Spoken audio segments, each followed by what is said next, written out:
Welcome, brave souls, to the chilling depths of horror in detail, the realm where the shadows whisper ancient secrets and nightmares come to life.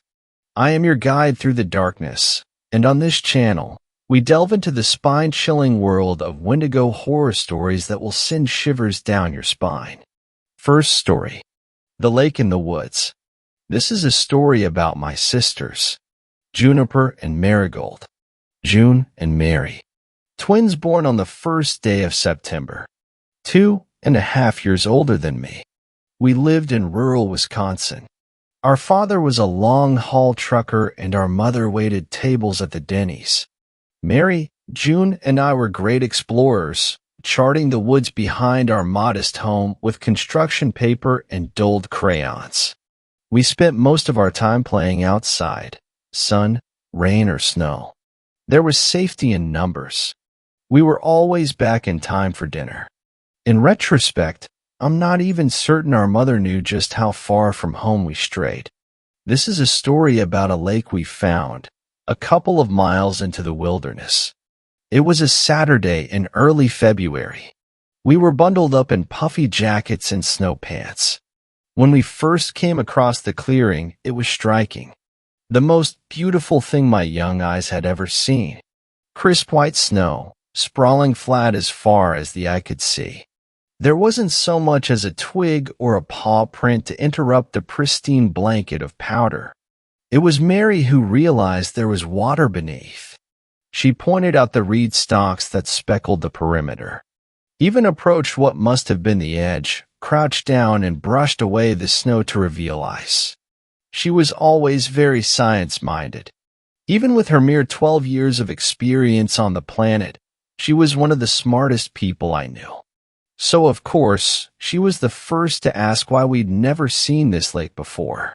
In all our years of wandering, we must have come this way at least a dozen times. I had no answers. I simply shrugged and pulled my hat down tighter around my ears to stave off the cold. June was silent, staring out into the vast expanse of white.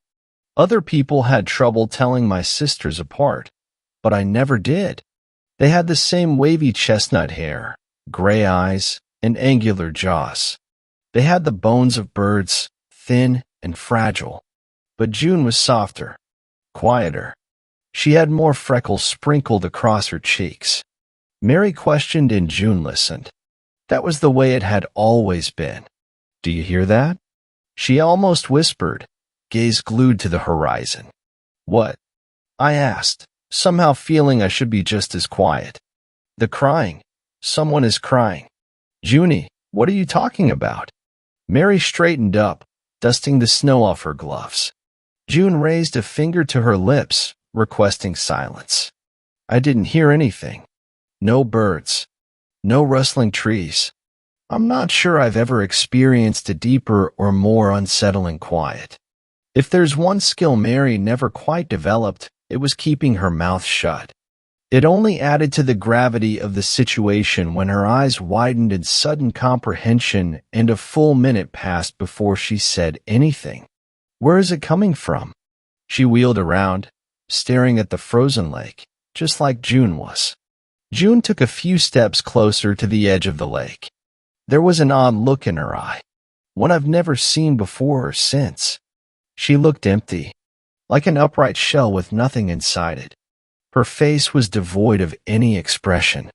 Mary, on the other hand, was growing more agitated by the moment. "We have to look for help," she blubbered. "There was a hunting cabin a little ways back, wasn't there? The Darby boys have a hut out here. We'll go get them." June didn't give any indication of agreement or dissent. Mary grabbed my shoulder and squeezed it. "Ryan, you and June stay put. Stay right here, and I'll be back." I nodded, confused, more than a little afraid. I still didn't hear anything. I accepted it all, because the prospect of both my sisters going insane at the same time seemed less plausible than my just not being able to pick up on what they were hearing. Mary bounded off, leaving boot prints in the snow. I watched her run until she disappeared between the trees. When I turned around, June was already a few feet out onto the lake. I called to her, asking what she was doing. No response. I yelled that it could be dangerous and that she should turn around. She ignored me. I started crying. At first, they were crocodile tears. The kind a little brother can usually muster when he's trying to get pity or attention from his older sisters. But it turned all too real when the resounding crack echoed through the air. June sunk below the ice instantly. My cowardice is probably the thing that saved me. I was paralyzed, shocked and terrified. There was a gaping hole where my sister had been. No matter how much I wanted to move, to run to her, to save her, I couldn't do it. I just stood there as the seconds ticked by into minutes, and she was surely dead. Time is a funny thing to pin down.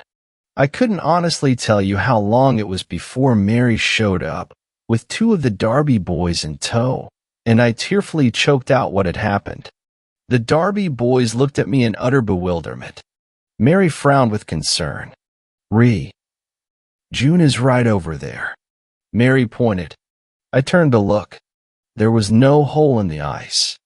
June was standing a ways off, next to the edge of the pond, still staring at some undefined point in the distance. Apparently, whatever sound Mary heard had stopped. The Darby boys rolled their eyes and grumbled about what wild imaginations my sisters had. But they walked us back towards a more clearly marked trail and said we shouldn't wander off so far. June didn't say a word the whole walk home. The hairs on the back of my neck kept prickling, like someone was staring at me. But any time I glanced over, June was looking straight ahead. Maybe I imagined it, but I could have sworn there were droplets of water clinging to her eyelashes. This is a story about how my sister started to change. I was still a little young to understand the finer points of puberty, but June's came early. We were sitting on the couch together when she bled through her soft, pink sweatpants. She didn't stand up right away. In fact, she probably noticed long before I did. Guess I'm a woman now. Fucking fantastic. She started shaving her legs and wearing tighter clothes. She'd put on makeup in the girls' bathroom at school. She used to have lunch with Mary and I, but with the change in appearance, people started to notice her. It wasn't long before she sat at the same table as the girls who had money. The girls who lived in big houses and carried around real leather purses and drank pilfered strawberry vodka when they had sleepovers. It wasn't long before June started talking to boys and twirling locks of hair around her index finger as she giggled at jokes that weren't funny.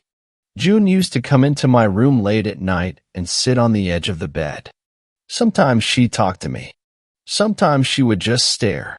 Either way, it seemed threatening in a manner that was hard to place. I would pretend to be asleep if it was late enough, but we both knew I wasn't.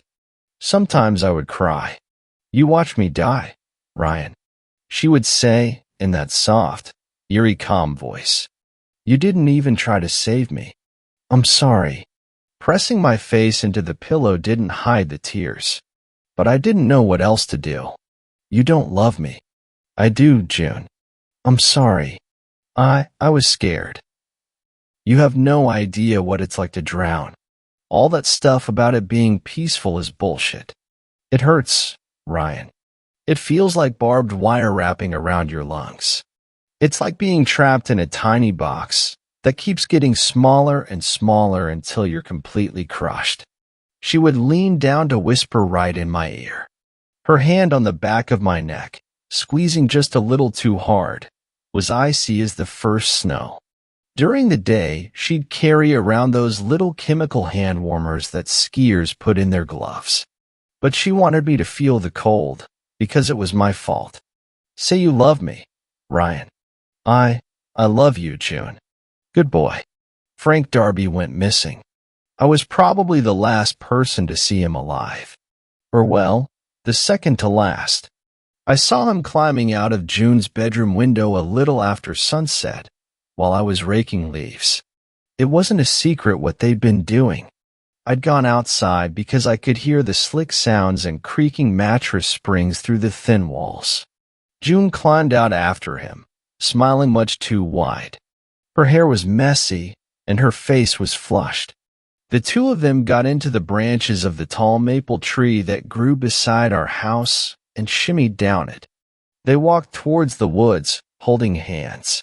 Just as they were about to disappear into the trees, June looked over her shoulder and winked at me. The park rangers found Frank about a week later. I didn't see the body, only heard stories. It's hard to say what was embellished and warped in the game of telephone that spread through town. But the most common details are that Frank's throat was ripped out and his ribs had been cracked open. Whatever killed him took his heart. My mother fell ill. Stage 3 breast cancer. I was 12. June and Mary had recently turned 15. Mary cried a lot. June spent most of her time at the hospital, stroking Mom's hair and feeding her soup. Sometimes I wonder if her hands were cold. I wonder what my mother thought about that in the fading twilight. Mom died in the middle of the night in early spring. June was the only one in the room with her.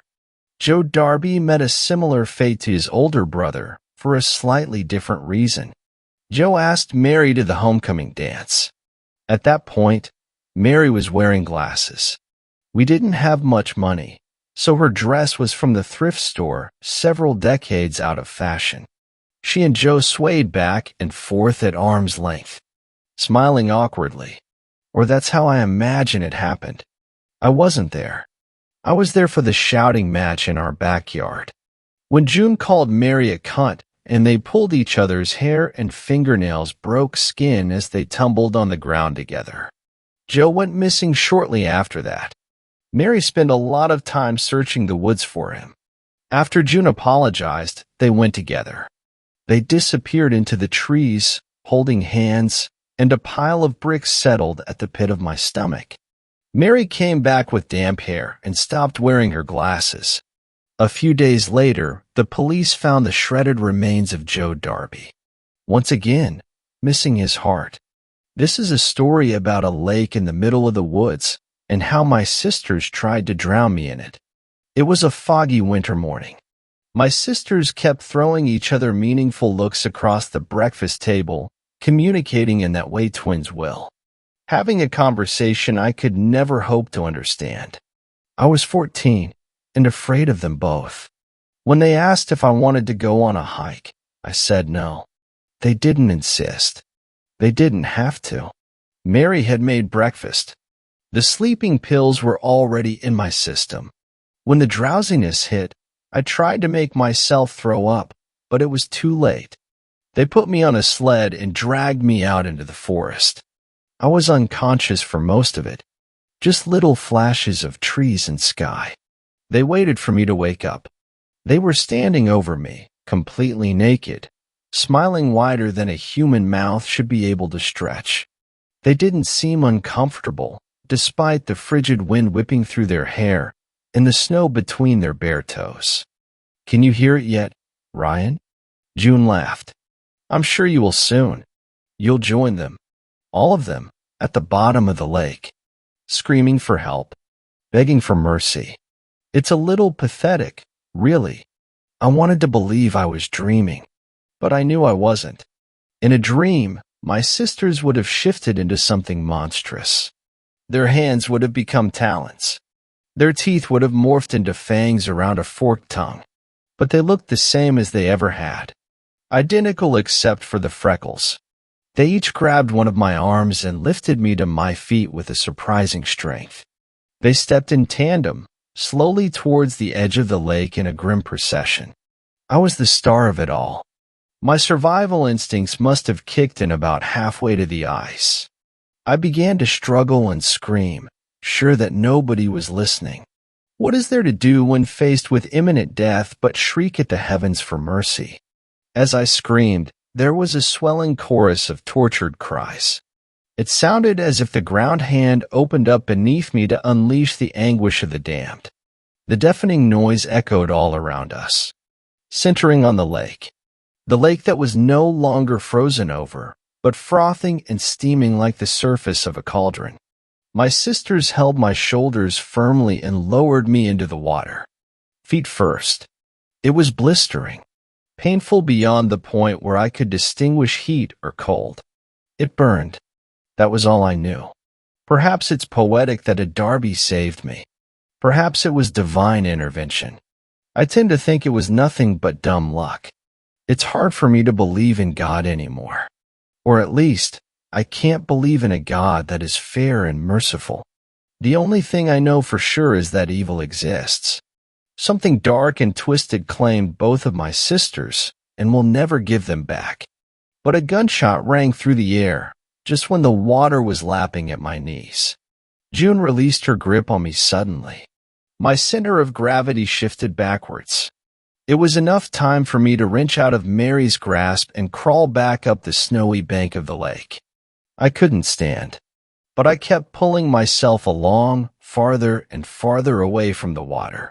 2 more shots in rapid succession cracked through the air above me. I saw the 80-year-old grandmother Helen Darby, with a floral handkerchief tied around her head, holding a double-barrel shotgun, aiming it at the lake. I didn't turn around until long after she rushed past me. June's naked body lay prone on the lake shore, bullet wound in her back leaking blood into the ground, steam floating into the air from her torn flesh. Mary was nowhere to be seen. I didn't hear any more gunshots. Helen Darby circled around after a while. She put me back on the sled and dragged me to the hunting hut, where the rangers came to get me. I lost 3 of my toes to frostbite. I considered myself lucky. After my sisters disappeared, Helen Darby effectively adopted me. Whenever my father wasn't home, she'd make a point to stop by. She'd teach me how to cook, help me figure out how to run the washing machine, knit while I did my homework or watched TV. Most importantly, she'd sit in the living room with the shotgun, long into the night, making sure whatever had gotten a taste of me didn't come back for another bite. When I was old enough, or rather on my 15th birthday, Helen gave me a gun of my own and taught me how to use it. Part of me knew it was all a little bizarre, but I could pretend it was about the grandson she'd lost. She was just treating me as their replacement. We only talked about what happened at the lake once, and never again after that. It was a cold night in December. We were sitting by the fireplace, listening to a radio broadcast of A Christmas Carol. Helen had been drinking gin straight from the bottle for a couple of hours. She often got sad when she drank. Her baggy, wrinkled eyes shone with a hint of tears, and the corners of her mouth sagged downwards. "There's something wrong out in the woods," she said suddenly, unspoken context looming over us. "It takes the little girls and kills the men. It's been there longer than this town. Folks just stopped believing in it." I had so many questions but couldn't voice any of them. I just stared at her wide eyes. "It still talks to me. Always talks to me. It tried to make me kill my brother, my husband, my sons, but I'm too old for it now. It can't do much besides talk. I've tried avoiding it, but look what that did. No, somebody has to stay out there." She took another long swig from her bottle. "You know, I'm not going to live forever, Ryan." I nodded, solemn. Life already a tangled mess of grief. What better cause could I pursue than wardenship? You know what has to be done when I'm gone. It wasn't a question. It was a statement, a sigh of relief. This is a story about how I moved into a small cabin in the middle of the woods. I hunt and fish and sell lumber to whoever needs it. I don't hear the voices or the screams, but some moonlit nights there's a rapping on my window. I see the silhouette of a shriveled, naked woman with matted chestnut hair. One day she will probably finish what she started. Until then, I will keep watch and do my best to pass along the story. The worst things happen when we try to forget the warnings of a different time. Don't wander in the woods. Don't stray off the path. Something evil might get you, just like it got to me. Second story. I found a phone in the woods, and this is what was on it. Alright, first off, this isn't my story. I found a phone out in the woods near my house. They have been bulldozing and taking down trees to build new houses, and I like to walk around and see what they've done. I do not know the woman that posted this, or what her Reddit handle was, but I know that she wanted it up here because she believed we were the only people that would believe her. Her phone was pretty banged up and has absolutely no service. I figured this was the least I could do for her. From here on, these are the words of a Mrs. Helena White. October 9th, 2013. My name is Helena White. I am 36-year-old female from Kentucky, which is where I currently am. I need someone to see this, though by the time you do, I will already be dead. I don't have internet access here, just my cell phone that's dying and has 100% no service. I have scheduled this to upload to Reddit, where people actually believe the weird things we all have to say to each other, if anyone ever finds it. Everyone there has an open mind and can at least know the truth. I have also scheduled one to go to the police station, but they will never find me. The best they can do is give my family the news. I feel terrible for my mother, that she will never know what happened, never have a body to bury, never have closure. No one I know will, but at least they will know that I am gone. It's better this way, believe me. If they knew the truth, they would never sleep again, and no doubt they would hunt for me. Again, though, they will never find me. I will be dead, just not gone. I know you all on Reddit have heard some seriously crazy shit. I mean, I read about the girl that found that weird creature/house thing in the woods right here in Kentucky a couple of months ago. And I've seen people talk about everything from zombies and ghouls to ghosts and vampires. If there is anywhere that will listen and know my story is true, it is here with you guys. I should explain. My husband Jeff and I headed out into the wilderness. I probably shouldn't say exactly where, because I really don't want this to happen to someone else. It's better to let it stay here with Jeff and me. But it is a very beautiful and remote patch of forest that extends for many miles. It is a very large place and does see visitors ever so often, but the seclusion of it is one thing Jeff and I both love. We had been planning this trip for months and were seriously excited that it was finally time to go. We had everything you can imagine for camping for a full 2 weeks out here in the beautiful wilderness. Rainproof tent, dishes, cookware, food, water. We were ready for roasting marshmallows and hot dogs over the open fire, hiking and admiring the beauty all around us. Yes, I am aware that this makes me seem like a hippie, and maybe I am a little bit, but I really love the outdoors, especially the woods. Anyway, Jeff and I had planned this right down to every last detail and were ready for the perfect, tranquil, and rejuvenating camping trip. That isn't what we got, though. 2 days in, we got caught in a huge thunderstorm and had to hunker down inside our tent while the wind and rain beat so loudly against the sides and top of our little rainproof tent that we thought we might be blown away. Just as quickly as it came, it was over and the sun started shining again. If you've ever lived in or visited Kentucky for any amount of time, you know what I mean when I say that this was seriously just typical Kentucky weather. It's kind of our thing, I guess. 1 minute blaring storm, next, sunshine and birds singing. After that nice little downpour, every bit of our gathered firewood was soaked, and they weren't drying up anytime soon. Jeff went to find more wood, and I decided to stay behind and clean out the fire pit, so it would actually burn the wood Jeff brought back. It was starting to get dark, and if we didn't have a fire, we would be cold and unprotected. I had gotten it suitably ready when Jeff came flying out of the ever-darkening woods. He did not have any firewood. I was a little upset by this since it was already nearly completely dark. Jeff, what the is all I was able to get out before Jeff was at me throwing one arm around me and one over my mouth. I was terrified at this point. What was this? Why was he doing this to me? But I could hear him mumbling, "Oh fuck, fuck, fuck, fuck. Please pardon my language, but he was mumbling that over and over in my ear.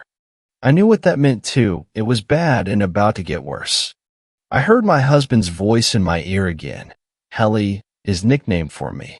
When I say run, I want you to run as fast as you can back to the car and get the hell out of here. Okay. I was terrified at this point. What the hell had he seen? And was it coming for him? I moved his hand off my mouth and stated, I'm not just going to run off and leave you, Jeff, and you know that. I have seen my husband scared only once in the 15 years I've known him. It was right after his father had a heart attack and they didn't think he was going to make it. Jeff and his brother Dean paced the floor back and forth.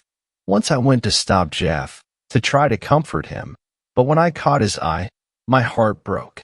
I grabbed him and held on as tightly as I could until his silent sobbing finally subsided. The look I saw when I caught his eye this time was so much worse than the last one.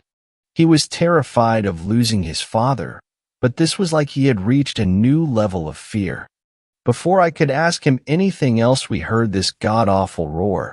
I mean, this thing could have shaken houses. It was the most terrifying and unexplainable sound I have ever heard. Jeff grabbed me, kissed my forehead, and told me to run. I didn't obey. I probably should have, considering how things turned out, but it's done. Not 2 seconds later, this monstrosity of a creature comes barreling into our camp and within view. I am a little embarrassed to say that I screamed like a little girl. I think most people would have. This thing is so hard to describe, but I am going to try my best. This thing was at least 9 feet tall, maybe taller. Either way, he was big. What really threw me off, though, wasn't how high he stood over me. It was how skinny he was. I can't describe to you how skinny he was. It was like he had never eaten in his life, like skin simply draped over bones. His bones rippled through his gangly leathered skin. It looked like giant worms wriggling as he moved. His arms were almost as long as he was tall. They could stretch much farther than a typical man could, and he sort of looked like he just rose from the hell of the earth. He had a large head that looked like that of a deer, only a psychotic evil deer from Satan. His nose elongated and dripped with white, foamy drool. Just like a deer, he had long, knotty horns that branched from the tip of his skull. That leathery-looking skin was grayed and patchy with what appeared to have been hair at one time, with his hands and feet sprouting out what looked like weeds, like a big pile of hay had been stuffed up his sleeves. If he had had any, I might have been more relieved. The creature stood, watching for a moment, taking us in as we did him. I was terrified. I had never seen anything like that before. The scariest thing I have ever encountered in the woods was a wolf, but luckily it was alone and didn't appear to be hungry, so he just turned and jaunted off. This thing was quite the opposite. He looked hungry and determined. I started to scream uncontrollably. Apparently it didn't like that. He let out a roar at us, blowing that foul-smelling drool all over us. That sounded like everything you can think of dying and screaming in their death all at once. He then extended one of his giant arms and smacked me with it and grabbing Jeff before I could even get back up. I heard a rumbling sound as he pulled my husband closer to him. I realized with horror that rumbling was of hunger. Jeff was gone in an instant. The creature snapped his head off like a doll and swallowed in one quick gulp. He began just biting into Jeff's body like he was some kind of sandwich or something. The crunching was the worst. Trust me, it is a horrid sound no one ever needs to hear. I threw up, screamed, and then remembered that Jeff had told me to run. I was too late, though, because just as I was pulling myself, painfully I might add, out of the brush pile I had landed in, the monster was done with Jeff. Just like that, the man I knew for 15 years, the man I called my husband for 14 years, was just gone. But then he came back. The monster taunted me by becoming reflective. As he moved, a facade of Jeff took his place. I could see my husband, like he had become him, but I could see through it too to the monster behind the disguise as well. Perhaps it was because I saw the monster before he changed. I don't know. Whatever the case may be, that thing can take the form of people it has killed and eaten, or at least, that's my best guess. I finally freed myself from the brush and took off, full speed ahead toward the direction of the car, my husband's melodic voice filling my mind, my ears, my very core, beckoning me back. He was so convincing that I almost turned back. I fell into a huge hole. I think it was a trap. I just don't know if it was a trap from people for that monster, or a trap built by the monster to catch people. Either way, I fell at least 20 feet, and my leg is broken in 3 places. I can't even move it. I'm going nowhere. I'm sitting here writing this now because I can still hear my husband's voice calling for me, and sometimes the monster's roar. He is looking for me, but he thankfully went the wrong way. I know what's going to happen though. He'll be back shortly, and he will kill me, and then he will steal my face. So, please, if you ever find this, anyone, get out of these woods now. And don't come looking for me. I am dead. We both are, and some horrible monster is wearing our faces so he can eat you too. Mom, I love you so much. Don't come looking for me. Goodbye. Helena White. Me again. I can tell you this. I'm not going back out into those woods. Quick update. Apparently you should not Google the name of the woman above, Helena White, as she appears to be a porn star. When I Google my name, I get sent to a boob page. It kinda sucks. Anyway, for those of you wondering, let me try to explain it a little better. I live about a mile from where they have been logging. They are building a new road, one that is supposed to make it easier on us all to get around. Basically, they are bypassing our town. But the important part is that before they started the logging, I spent a lot of time back into those woods. I like the solitude and atmosphere. At least, I did. I don't know how I got lucky enough to find that phone, but it was in a huge pile of dirt, barely sticking out of the side. They are ripping the place apart back there. I suppose it does have to be level for a roof though, right? I brought the phone home. Of course it was dead. I was able to charge it with an older universal charger my dad has. It was a fairly nice phone, and I thought I might be able to clean it up and give it to my little brother if I could get it working. I did. I went through it and I came across this message in a notepad app. I have absolutely no idea who this woman is, nor did I know that there is a porn star with the same name. LOL. Sorry about that. As for the monster she keeps talking about, I don't have a single clue. I have never seen or heard about anything like that around here. Our campfire stories and old legends are pretty much the Goat Man and Bigfoot, so your guess is as good as mine. I thought of a Wendigo and a Skinwalker, but there have never been any stories of anything like that around here that I know of. Third story. The Church in the Woods. My name is Mark, and I'm a detective. Not like on the force or anything, a private eye, like in the movies. It's kind of the family business.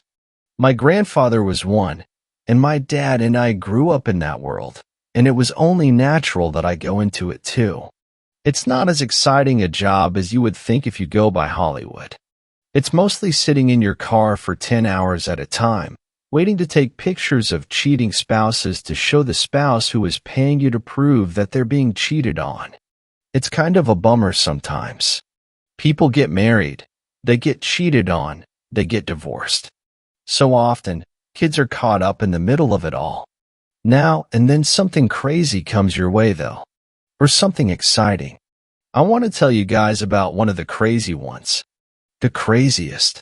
It happened a few years ago, and sometimes I still can't convince myself it was real. I'm not religious, and I don't believe in the supernatural. At least, I didn't until Benson Street. Now, I'm not so sure. A woman got a hold of me in August of 2020. She had lost contact with her sister. She came into my office and spun a pretty crazy story. Her sister lived in a small town in Michigan called Franklin's Green. My client was named Shelley. She was 62 and her sister was a little younger.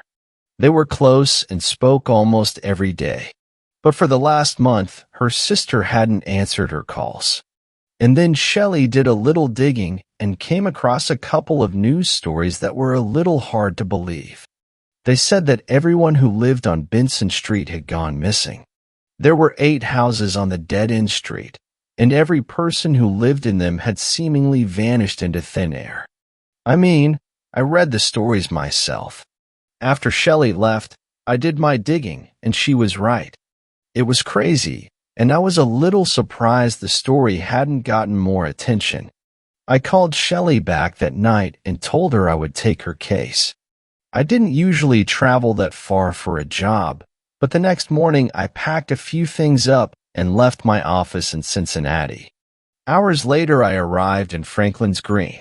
There was a little crappy motel, and I checked in and then headed right for Benson Street. It was smack dab in the middle of a little sleepy neighborhood, lower middle class, mostly ranch-style homes. The entrance to Benson Street was completely roped off with yellow police tape stretched between a telephone pole and a stop sign. I parked nearby and decided to canvass the surrounding streets. I knocked on doors, stopped, and chatted with an old man out watering his garden, and stuff like that. No one had much for me. Everyone on Benson Street had simply been there one day and gone the next. No one knew why. The people I spoke with were happy to share their theories with me. The street was full of drug addicts who had all gotten high and wandered off. There was a gas leak that killed everyone in their sleep, and the gas company removed the bodies to avoid suspicion. Nothing I was told seemed very likely. By the time I had spoken with a number of people, the sun had gone down. I debated going back to the motel and starting the next morning, but I thought I would at least check out Shelley's sister's house. I grabbed my flashlight from my duffel bag in my trunk and ducked under the yellow tape. Shelley's sister was named Mary, and she had been married to a guy named Tom for nearly 40 years. They had 2 children who were grown and lived out of state. Shelley had told me they were worried about their mother and father as well and hadn't been able to reach them. Nor had Mary and Tom reached out to them. Mary's house was third on the left, and I did a slow circle around it, shining my flashlight in the dark. I'm not sure what clues I was looking for, but there were none to find. One thing that took me by surprise a bit was just how big the houses on Benson Street were compared to the rest of the neighborhood. I made my way back around to the front of the house and went up onto the porch. I tried the doorknob and was surprised to find the house unlocked. I was sure the cops had been through all of the houses on the street, but as I stepped inside, I saw no evidence of this. I worked through the ground floor slowly, resisting the urge to turn lights on as I went. I didn't want to draw any attention to myself, and one of these houses with lights burning in every window would be very noticeable to anyone who drove by Benson Street. The home was eerie. It really was as if Mary and her husband had simply vanished. There was a half-empty can of Coke on the kitchen island, and dishes that needed to be washed in the sink. A cloud of flies buzzed here and there, eating the food residue that had been waiting to be cleaned away. A door in the kitchen opened up to a set of stairs leading down. I decided to save the basement for last and went upstairs instead. I worked slowly, just as I had on the ground floor. There were 4 bedrooms. The master bedroom was the married couple, obviously, and another of the bedrooms was a guest room. The 3rd bedroom had been converted into a home office. The laptop on the desk there was dead. I found the charger and plugged it in, then went into the 4th bedroom, which had a treadmill and an exercise bike. I had saved the master bedroom for last and worked my way through the dresser there, finding nothing but clothes. The closet was another story.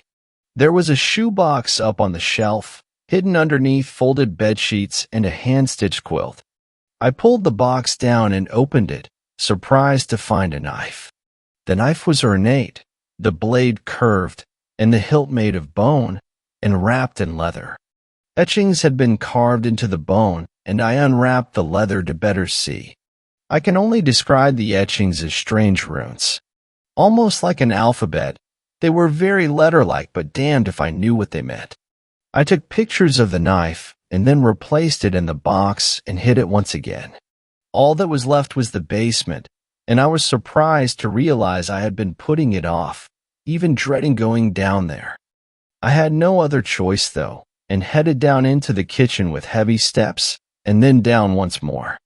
I swept my light across the open basement. It was unfinished, the walls cement, as well as the floor. Small frosted windows set near the beams of the floor above. The basement had just been used for storage. I found cardboard boxes filled with Christmas decorations and a small wooden chest filled with important papers like birth certificates and old pay stubs. Above me, a creak. I froze and turned off my light. A thud, another creak. Someone was walking on the ground floor. I wrestled with what to do, and I could feel my heart thumping wildly in my chest.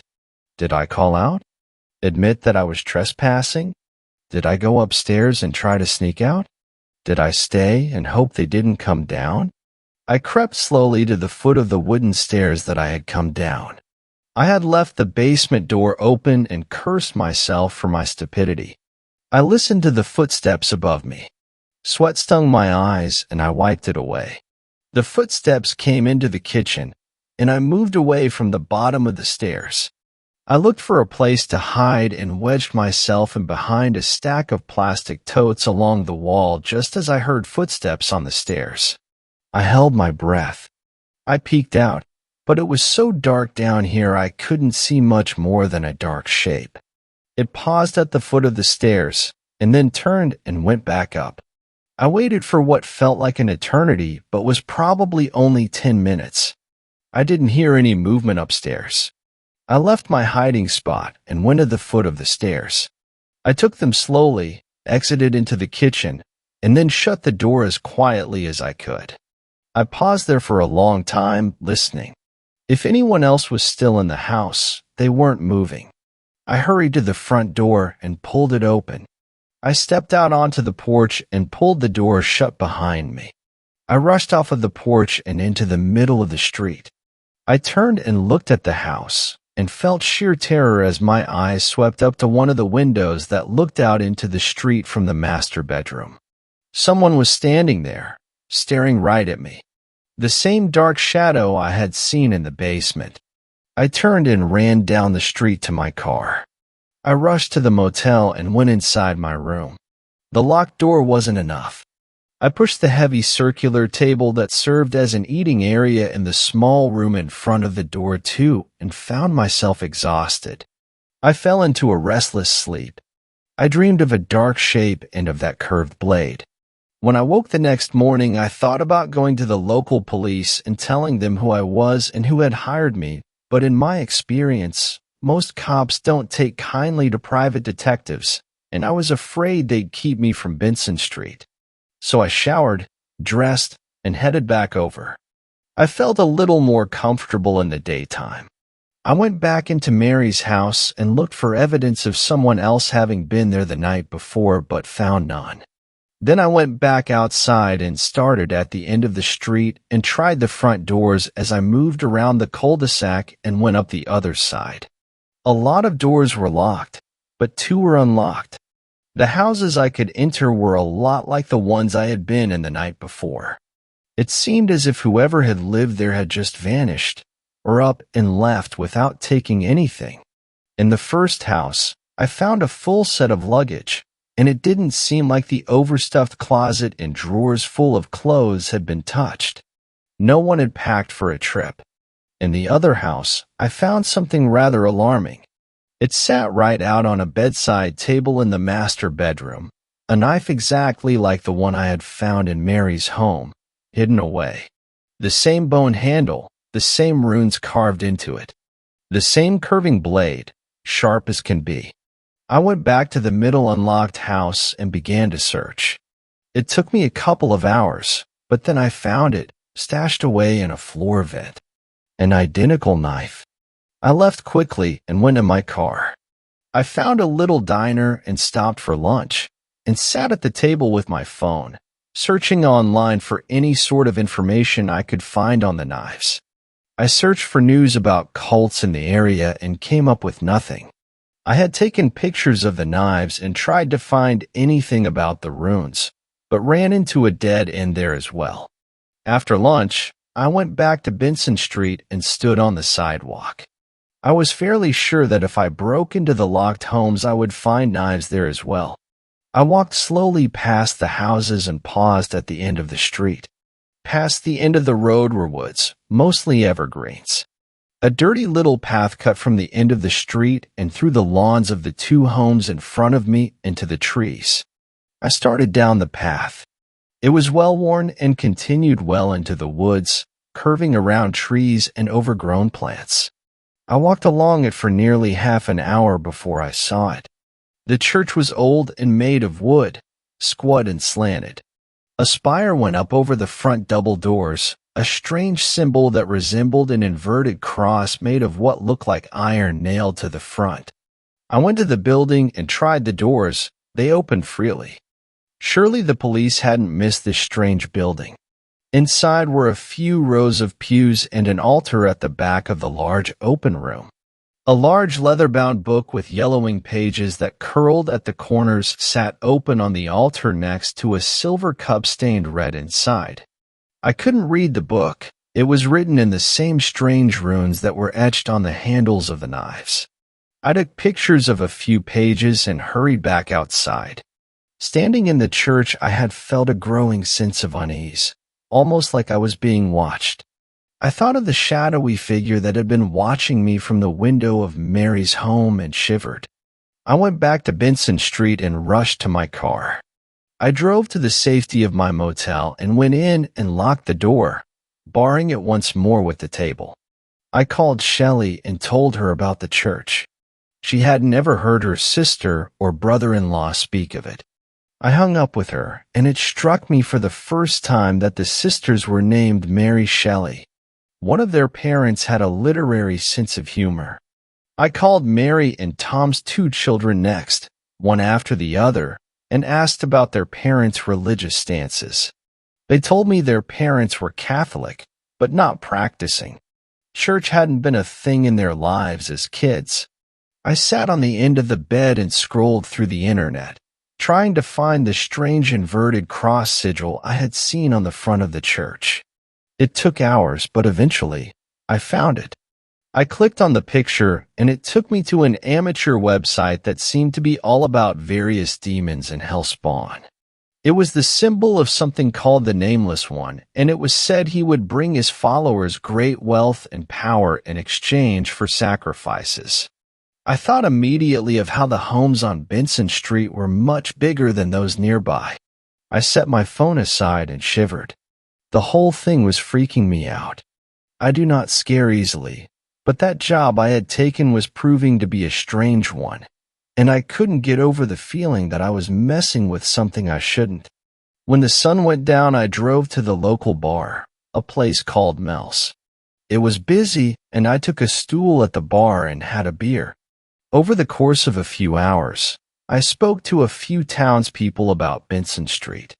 I was truthful with who I was and what I was doing. A lot of people clammed up when I brought up the street. I didn't ask about the church or the symbol I had seen, but I did ask about the houses and how they seemed to be so much more expensive. One old guy gave me something. Everyone on that street was a weirdo, he told me, and we all know it. Wherever they are, it isn't good. Another patron of the bar brought up how people in the area had been going missing regularly for the last few years.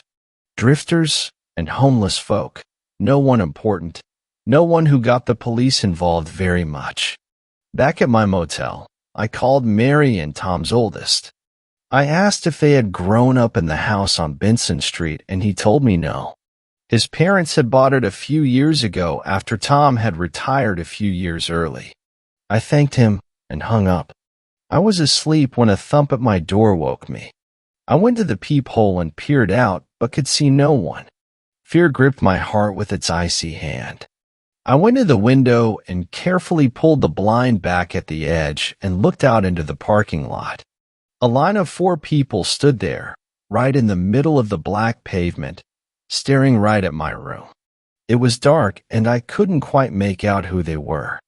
Man or woman, I couldn't tell. I had no idea of their age. They wore dark clothing, robes of some sort, with the hoods pulled up. As I watched, they turned as a group and walked out of the lot and across the street. I watched them until they faded into the darkness. I didn't sleep the rest of the night. The next morning, I went back to Benson Street. I was drawn to it, or more specifically, to the church in the woods. I hurried down the path and entered that strange building again. Someone else had been there. The book and cup that had been on the altar were gone. I did a more thorough search of the building and found a small trapdoor just behind the altar.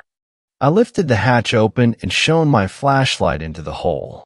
A rickety wooden ladder led down 10 or so feet to a dirt floor. I took a deep breath and started to climb down. There was a tunnel, curving away to the right when I got off the ladder and turned around. I kept my light on and crept forward. It twisted this way and that until it opened up into a large chamber, and I found the people who had lived on Benson Street. They all lay dead on the dirty floor, nude with their arms crossed over their chests. I needed to tell the police. I turned and came face to face with a man in a hooded robe. "Intruder!" He screamed at me, and I pushed past him and ran. I knew he was chasing me. I could hear his heavy footsteps right behind me. A chill blew through the tunnel as I ran.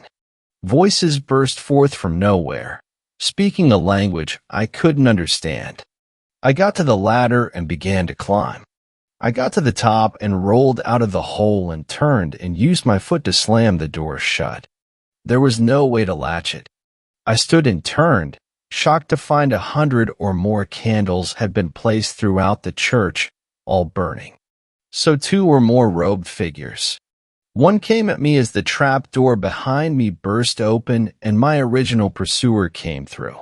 I tussled with the new robed figure. He wrapped his arms around me, but I shoved him off, into the altar. The candles there shook and then fell. A musty carpet that led from the altar to the front door lit immediately. Soon the room was alive with flame. The robed figures howled, and I was forgotten as they attempted to put the fire out. I ran for the door and burst through it and into the woods. It was still morning. The sun hung low in the sky, the light getting cut off by the many trees. I turned and looked at the church. It was burning. No one came out after me. I turned and ran for Benson Street. I didn't stop running until I made it to my car. I drove to the motel and checked out and packed up my things. I didn't call the police until I was an hour away from the town. I told them what I had found and hung up before they could start asking me questions. Then I called Shelley and told her everything I had found. The knives, the church, the robed figures. I could tell she didn't believe me, and she started to cry and curse me out for not giving her something real. I understood, though. I hardly believed the words coming out of my own mouth. In the end, I didn't speak with Shelley again. I didn't go after her for the unpaid balance she owed me. A week or so later, at home, I searched the internet for any sort of news story about the church behind Benson Street, but only found one little article that had been written in the local paper about a fire in the woods there. It didn't mention the church. In the 3 years since then, I've seen robed figures a handful of times. Sometimes I don't trust my own eyes and wonder if I'm hallucinating. I don't think I am. I think the followers of the Nameless One are keeping an eye on me. They never approach me. They never threaten me. But they're there, right? They're watching? 4th story. Forest encounter left me scared. Okay, this is something I experienced a few years back. During the summer break, My sister and I were visiting our aunt who lived in the country. Her house is located in a fairly wooded area, but there are several neighbors around. There's a man-made lake about a mile away from my aunt's place, and it is pretty much surrounded by woods. Me and my sister loved to walk around near the lake whenever we visited our aunt, ever since we were small kids, so this time too, we decided to go for a walk. It was about 5 p.m., and the sun was shining brightly. We were told not to walk alone near the lake, because there could be wild animals or poachers and whatnot, but we decided that we were old enough to go alone, 15 and 13 years old. So we sneaked out while the adults were chatting in the living room and strolled along the path to the lake. The air is fresh, the sun is bright, and we're feeling like we could take over the world. We were walking along the wooded path to the lake when my phone rang. It was my mom, who was at the aunt's. Because we sneaked out without telling them, and we were almost at the lake, I didn't answer it and put the phone into silent mode. Stupid. Yeah, I know. Then we reach the lake, take our shoes and socks off, and dip our feet into the cool water. We talked for some time, regular teen stuff. I was telling a joke to my sister when this horrible feeling washed over me. It was like I was being watched. I instantly whipped my head around because I thought there was a perv or someone stalking us, but there was no one around. My sister, too, seemed to be spooked by something. She asked me, "Did you feel that?" And I said yes. We sat there for a few minutes, holding each other's hands and hearts in our throats. But nothing happened. The feeling eventually went away, so we brushed it off. After some time, we got bored and decided to search for something to eat. The woods around the lake were practically full of wild berries, so we decided to go pick some. I found a nice patch of berries not far from the tree line, and we quickly started picking them up and shoved them into our mouths. I had finished half of the berries I had picked when I noticed a really cool bug on a leaf. I wanted to snap a photo of it because I hadn't seen it anywhere else. I searched my pockets for the phone and it wasn't there. My sister asked what was wrong, and soon we both started crawling around searching for the phone. It was a fairly new one and quite expensive, so I absolutely did not want to lose it. "Don't freak out, sis," my sister, said. "Let's just give it a ring. If it's nearby, we'd hear it." She took her phone out and called my number. Instantly, my ringing tone starts going off, to the left of us. It was near the path we took into the forest, and was pretty loud. So I take a step to go and retrieve it, but grabs me by the wrist and stops me. "You turned the silent mode on, didn't you?" she asks with a shaking voice. That's when it dawns upon me. I was 100% sure I turned it on.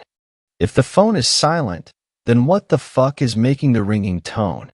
Then we realize that the entire forest is silent other than my ringing tone. Dead fucking silent. M's grip on my wrist tightens.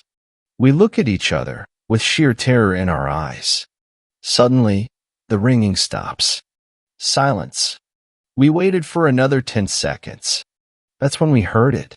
My aunt called out to us from somewhere deep in the woods. "M.T. I'm here." We froze. It sounded like our aunt, but my gut told me that it wasn't. Something was off about it, like the usual emotions were absent. It was almost mechanical, like someone mimicking something he had heard before. Then the voice called out again. This time, it was definitely wrong. It was closer to an animal trying to speak. I screamed at him, "Run." So we ran. Ran like all hell was loose and fucking demons were driving us out of the woods. During the time we ran, I could hear something following us, hot on our heels. Twigs snapping, leaves crunching, and occasional screeching noises. Almost like a wild cat, but far more sinister. It reeked of evil.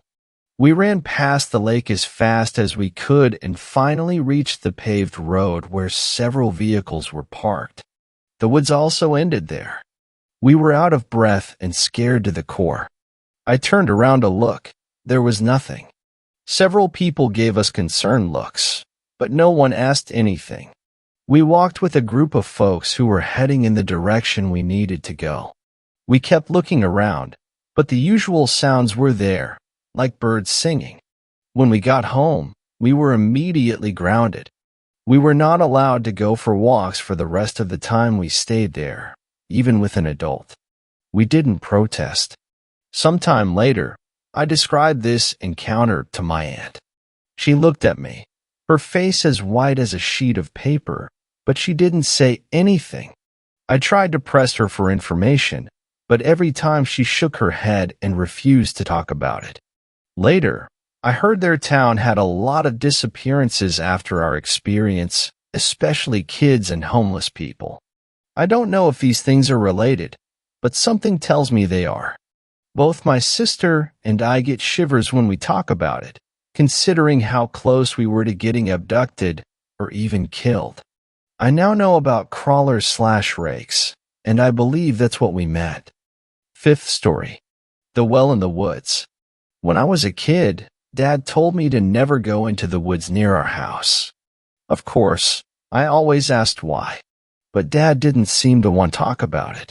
And he always stopped every one of my siblings from going in there too.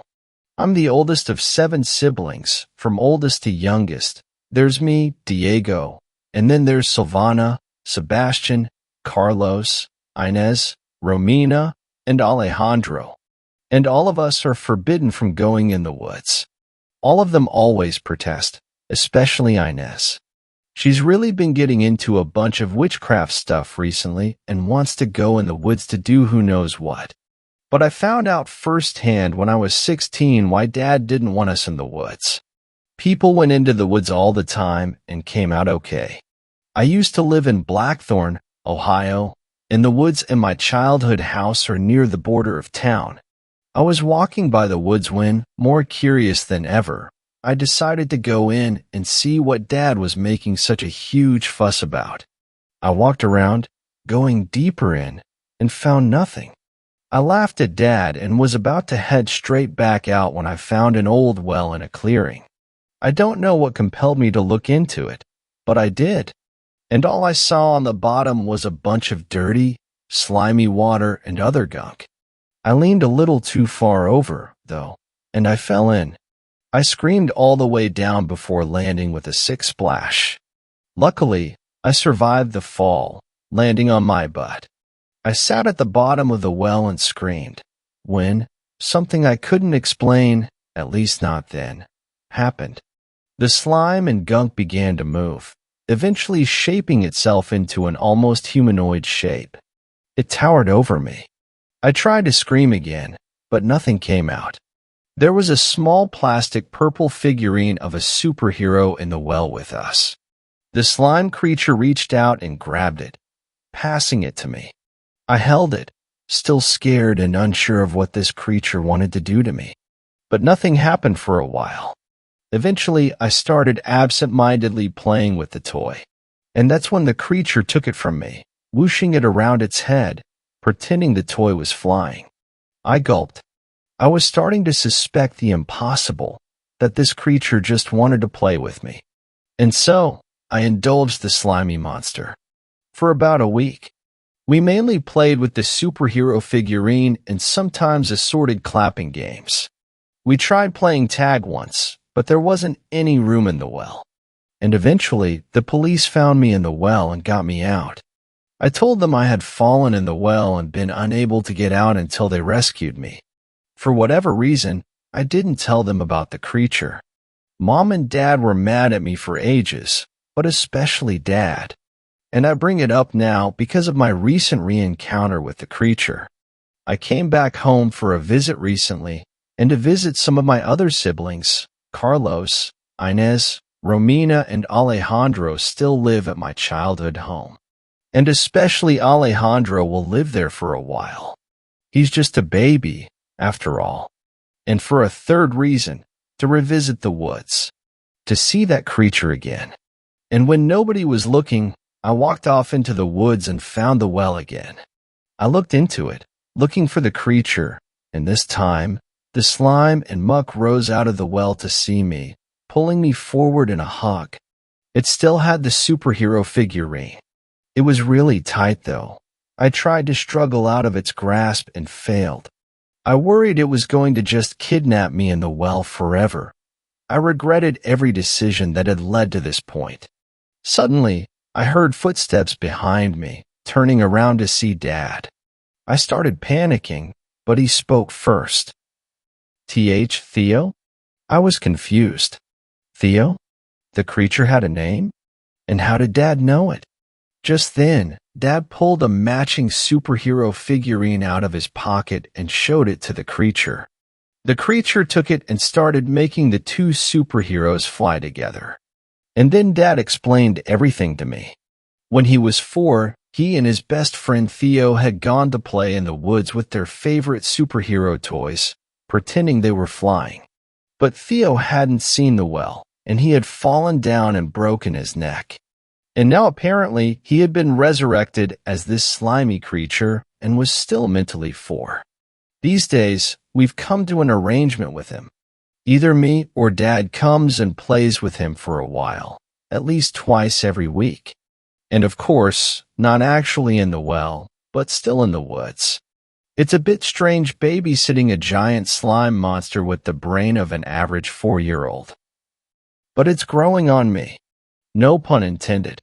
Thanks a lot for watching the video till the end. Subscribe to our channel Horror in Detail. Drop your opinions/suggestions in the comments section, and like the video as it helps with the YouTube algorithm.